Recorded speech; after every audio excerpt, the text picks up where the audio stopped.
আসসালামু আলাইকুম ভিউয়ার্স, আশা করি সবাই ভালো আছেন। আমিও ভালো আছি। তো আজ আমি আপনাদের মাঝে যে টপিকটা নিয়ে আলোচনা করবো সেটা হচ্ছে পাওয়ার সাপ্লাই।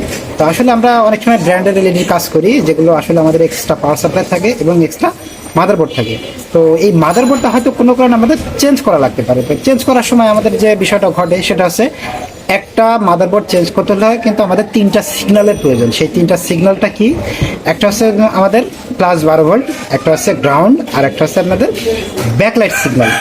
একটা মাদারবোর্ড পরিচালনা করার জন্য কিন্তু আমাদের এই তিনটা সিগন্যাল অবশ্যই থাকতে হবে। তো এই তিনটা সিগন্যাল, দুইটা সিগন্যাল অর্থাৎ +12 ভোল্ট এবং গ্রাউন্ড এবং ব্যাকলাইটের যে সিগন্যালটা, এটা কিন্তু আমরা পাওয়ার বোর্ড থেকেই পেতে পারি। এবং এই পাওয়ার বোর্ডটি অরিজিনাল যে পাওয়ার বোর্ড, বিশেষ করে ব্র্যান্ডের এই পাওয়ার বোর্ডেই কিন্তু আমরা 12 ভোল্ট নিতে পারি। এই পাওয়ার বোর্ডের 12 ভোল্ট নিতে হলে কিন্তু আমাদের একটা মডিফাই করা লাগবে। সেটা হচ্ছে আমাদের অরিজিনাল যে পাওয়ার সাপ্লাই থাকে সেখানে কিন্তু আমাদের পাওয়ার সাপ্লাইটা একটা রেজিস্ট্যান্স দিয়ে কিন্তু আমাদের অন করে নিতে হবে। 12 ভোল্টটা অর্থাৎ অন করে নিতে হবে, সরাসরি কিন্তু আমাদের অন হবে না। তো ভিডিওটি যদি ভালো লাগে তাহলে অবশ্যই একটা লাইক করবেন এবং সাবস্ক্রাইব করে বেল আইকনটি বাজিয়ে দিবেন। তো চলুন ভিডিওটি শুরু করি। তো ভিউয়ার্স, আমার হাতে দেখতে পাচ্ছেন 40 ইঞ্চি শার্প এলইডি টিভির একটা পাওয়ার সাপ্লাই। এই পাওয়ার সাপ্লাইটা 12 ভোল্ট রেজিস্ট্যান্স করার পরে কিন্তু অন হবে। তো এখানে দেখুন কিছু সিগন্যাল আছে, তো আমি আপনাকে দেখাই।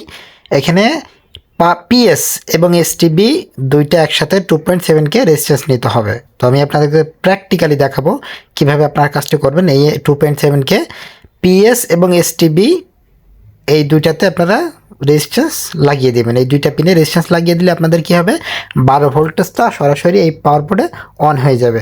এবং 12 ভোল্টটা অন হলে আপনারা ব্যাকলাইট সিগন্যাল দিলেই কিন্তু এই বোর্ড থেকে ইনভার্টার জ্বালানো সম্ভব। তো আপনারা ধৈর্য সহকারে কাজটি দেখুন, ভিডিওটি স্কিপ করবেন না।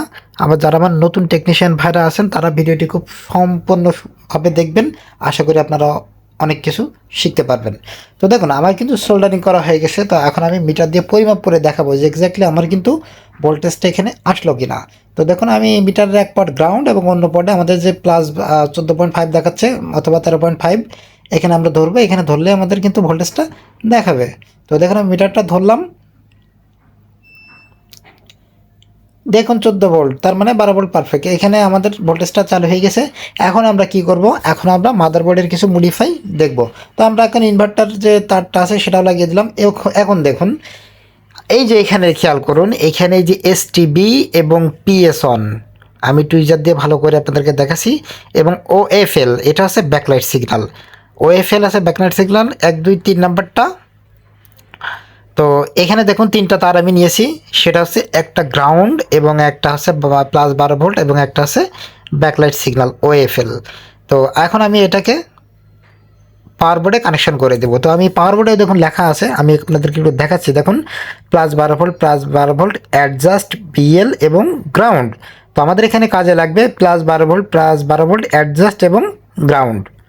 তো আমরা কেবলের মাধ্যমে আমরা কানেক্ট করে দিলাম।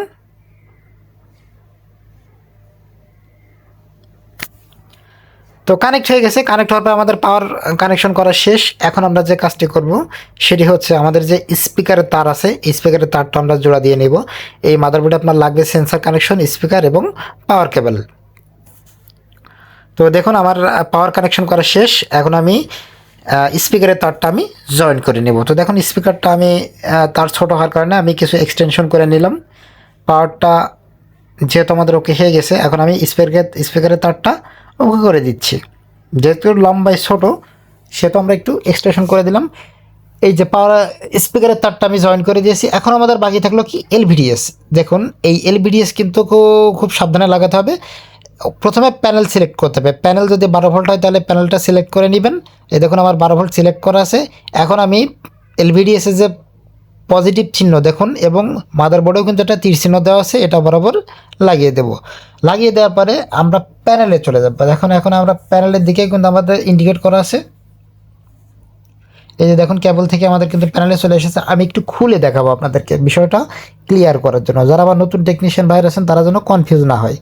তো এটা দুইটা লক একসাথে চাপ দিয়ে খোলার চেষ্টা করবেন, ইজিলি খুলে যাবে। তো দেখুন, এখন কিন্তু খুলে যাবে।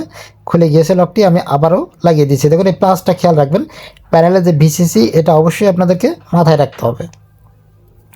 তো এখন আমার এলবিডিএস কেবলটাও লাগানো হয়ে গেছে। এখন আমার বাদ আছে সেন্সার কানেকশন। আমি সেন্সার কানেকশনটাও করে নিয়েছি।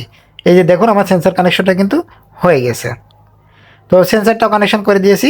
এখন আপনাদের মাদারবোর্ডটা যে জায়গায় ফিটিং করলে ভালো হয়, বোর্ড পিছনের যে ব্যাক পার্ট সেখানে আপনারা এটা ফিটিং করে দিবেন।